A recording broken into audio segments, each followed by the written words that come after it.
I'm a 19-year-old female French student, so please excuse my English. This event happened last week. I was heading to my apartment after seeing a friend. I took the tramway at 11:30 p.m. because I didn't feel comfortable walking at night. As soon as I sat, a man who was already sitting nearby came and sat in front of me. I had a very strange feeling about it, so I told my boyfriend by chat. Then, I stood up to get out of the tram, but the man quickly got out after me. He was weirdly following me, not walking behind me, but next to me. I was getting very anxious, knowing something was wrong, so I continued to walk to the avenue that I lived in. I crossed the road and he didn't, so I thought it was okay, but a few seconds after, he crossed the road too and was walking behind me. Then he passed me and was walking in front of me, so I thought I was just getting paranoid and that he was just walking his way too. But near my building, he stopped and waited until I met him. He asked me if I had a boyfriend and all. I answered, "Yes, sorry, good evening," as polite as I can be. He proceeded to leave in front of me, so I was walking slower for him to be far from me, and to make sure he didn't know I was almost home. I turned into the little pathway heading to the lobby of my building, but I was still anxious about this man, even though he continued to walk. I thought I had put my keys in my pocket, but they were in my bag. I was shaking so much that I tried multiple times just to grab them. I managed to get them, and I opened the magnetic door, but thought of closing the door immediately after me in case the man wanted to follow me. The door was closed, but the magnetic system wasn't on yet, and the man started running to it and pushed it violently with horrific eyes looking at me. That's when I knew I was getting into real trouble, so without even thinking I screamed as much as I could, and I think that's what saved my life. Immediately the man ran to me, pushed me hard to the ground, and started to choke me. I was too stunned because I wasn't prepared for such a violent assault. While he was choking me, I couldn't scream at all or even breathe, and nobody was coming, so I thought I was going to die looking into his bulging eyes staring directly into mine, with pure hate. I'm a small size, so I wasn't able to do something with my arms at all. I think it wasn't that long, but it felt like an eternity, and I lost consciousness for a moment. When I opened my eyes again, he had just ran out, and I saw the caretaker's wife beside me. The caretaker was chasing after the man, but didn't manage to get him. He came back and called the police, and they caught the man within 10 minutes, thanks to our description. I really don't know why he did that to me, because when he attacked me, he didn't sexually assault me or rob me, which would have been easy. I could only understand that his only goal was to kill me. I'll never be thankful enough to my caretaker, who came to help me and saved my life because nobody else in the building called the police or tried to help. The man was sentenced to jail 3 days later, even though he denied everything that happened that night. Even though the caretaker identified him and that there were video proof of him following me. So to the man that tried to kill me, let's not meet again.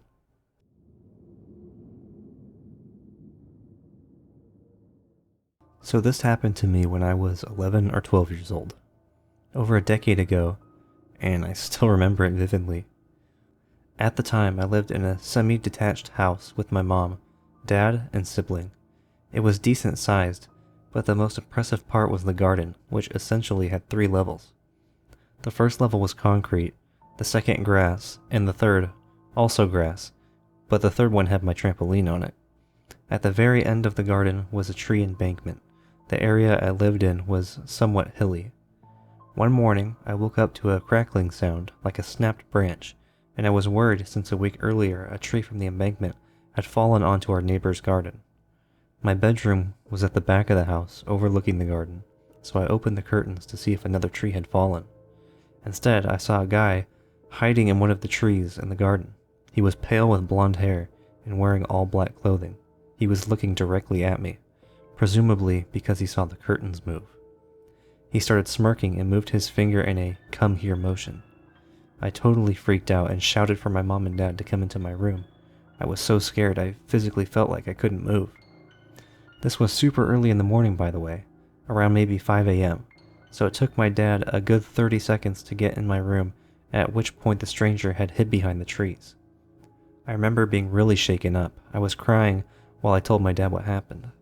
He went out into the back garden to see if he could spot the guy, but he was gone by that point. A bit of time passed, and I'd started to forget about it. Then about 3 months after, my mom and I were watching TV together after I finished school. The doorbell rang and my mom went to answer the door. I looked out the window of the living room where we were sitting and saw a white van parked outside. It was the same van as my uncle's, so I walked out of the living room and into the hallway to say hi to him. When I got to the porch where my mom was standing, I realized it wasn't my uncle. It was that same guy I had seen in the garden a few months prior, and it really freaked me out. He noticed me as I walked behind my mom, and he gave me that same smirk that he did when we were in the garden. I wanted to say something to my mom, but I couldn't. I was freaking out inside. Anyway, he just asked my mom if she wanted work done on the drive. She said no, and he left, got back in the van, and drove off. He didn't give her a business card or anything. The van didn't have any company branding, and he didn't knock on any of the neighbors' doors. I told my mom that it was the same guy I saw a few months ago, and she started to feel uneasy about the situation too. A month or so after that, I got my first job doing the paper route. I had to deliver over 300 papers with my best friend at the time. It was getting towards winter and it was dark by 4:30 p.m. We'd been doing the job together for around a month, when one evening after school it was very dark and rainy. We were halfway through delivering the newspapers and a van started following us, driving really slow at the same pace that we were walking. We clocked that it was following us for about a minute, and then we started to panic as I noticed that it was that same guy again. We left the newspaper trolley and started walking quite fast up the hill. We were about a 10-minute walk from my house. I rang my mom, who made me stay on the line while she left the house to meet us. She told us to go to the corner shop that was about a minute away from us.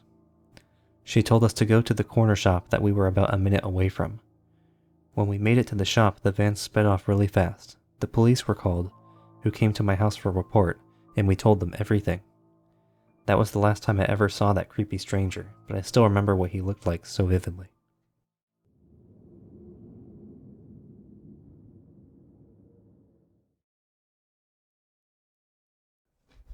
So, this happened in 2011, so the exact dialogue may have escaped my memory a bit, but the situation is something I will never forget. AIM was still pretty active during this time, and so was video chatting. This is important for later. I was on an online dating site and was talking to this guy. I was 31 at the time, he was 28. We talked for about 6 weeks before I gave him my phone number, and we took it offline to calling and texting for another couple of weeks. 2 months after our initial chat, we were texting and he told me that he was out having a few beers at a bar near my house. He asked what I was doing and asked if I wanted to come out, but I had a very long day at work and didn't feel like going to a bar. I invited him over to my place after he finished at the bar and he accepted. I figured I would be okay since I do keep firearms for protection and I do know how to defend myself. I also had a webcam. I took a shower so I wouldn't smell like a water buffalo on a hot day, put on some makeup and got dressed to wait. He then called and said he was outside my house. I clicked record on my computer's webcam program and turned off my monitor and went to let him in. It's around 10 p.m. and he comes in and we go back to my bedroom because my living room was being remodeled. We're sitting on the bed chatting for about an hour, talking about everything under the sun. The conversation flowed. He was very handsome and so easy to be comfortable with. We got on the subject of firearms and I showed him mine. About 15 minutes later, he asked for some water, so I go to the kitchen to get him a bottle. When I came back, he said he got a phone call and had to leave.